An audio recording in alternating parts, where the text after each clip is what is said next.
विश्वासार्ह बातम्या फक्त तुमच्यासाठी। शेडी न्यूज 24, निर्भीड पत्रकारिता, लोकशाहीची ताकद, तुमच्या हक्काचा आवाज। शिर्डीतील कालिका नगर परिसरात अल्पवयीन टोळीची दहशत वाढली आहे। सौंदरी बाबा मंदिराजवळील भागात व्हाईटनर गँग सक्रिय असल्याची माहिती समोर आली आहे। या टोळीचं मुख्य लक्ष परप्रांतीय भाडेकरू महिला असल्याचे स्पष्ट झाले आहे। रात्रीच्या वेळी दरवाजे वाजवणे, पैशांची मागणी करणे व मोबाईल हिसकावणे असे प्रकार सुरू होते।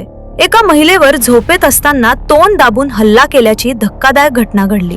या घटनांमुळे कालिका नगर परिसरात भीतीचे वातावरण निर्माण झाले होते।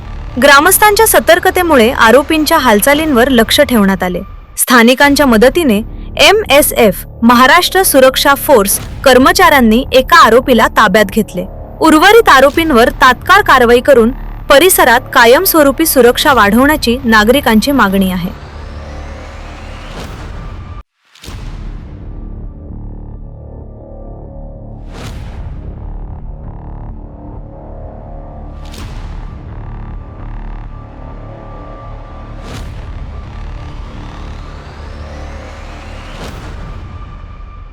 माझं नाव रफिक यासिन पठाण।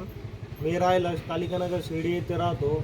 आमच्या इकडे भाडेकरी यांच्या रूममध्ये ना संध्याकाळी रात्री 2-3 वाजता कधी पण हे दगड फेकून मारत्या। पत्र्याचा बा पूर्ण अख्खा खुळखुळा करून टाकला। तिकडची एक रूमचं ते पण दरवाजा सुद्धा तोडून टाकेले। आता हे दररोज हे लहान कोण पोरं आहे काय आहे, इथं आपल्या इकडे कॅमेरे नाही काही नाही।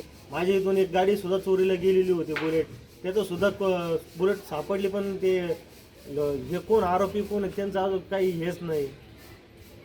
हिला या बाईला पण पैसे, सिगरेटला पैसे मागतात, गांजाला पैसे मागतात, व्हाईटनर प्यायला पैसे मागतात, पैशातून काढून घेऊन जातात, चोर मोबाईल घेऊन जातात। ते भरपूर असे इथून घटना झालेल्या आहे।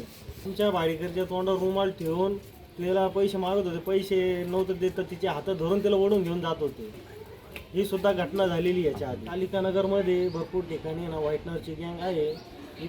पोलिसांनी कारवाई केली पाहिजे, कारण की कारवाई ते करतात पण इकडचे जे आरोपी आहेत ते मोकाटच येतात। त्या प्रत्येक म्हणजे आरोपी असेच आहे का ते सापडत नाही, त्यांना कॅमेरे बसवल्यानंतर ते बरोबर सापडते कोण आहे काय आहे ते पण लक्षात येईल। आणि इथं जे आहे आपल्याकडे भरपूर जे कामवाले जे लोक आहे बाहेरचे परप्रांतीय आहे ते त्यांना मंगळवारच्या दिवशी दर मंगळवारच्या दिवशी त्यांना टार्गेट केलं जातं, कारण की मंगळवारच्या दिवशी त्यांचा पगार झालेला राहतो। पगार झाल्यानंतर त्यांच्याकडे पैसे आलेले राहतात आणि हे काय करतात, त्यांचा मंगळवारच्या दिवशी पगार झाल्यानंतर हे फक्त पैसे पाहून ते त्यांच्या मागं लागतात आणि काही कारणं काढून त्यांच्या संग भांडणं करतात। भांडणं केले की हे पैसे खिशातून काढून घेऊन जातात। कालिका नगरमध्ये ना कमीत कमी मंगळवारच्या दिवशी तरी पोलिसाचा राऊंड आहे ना 2-3 वेळेस तरी झालंच पाहिजे। रात्री 1 वाजता, 12 वाजता, 11 वाजता असं 2-3 टाईम त्यांनी ना चक्कर मारलं पाहिजे।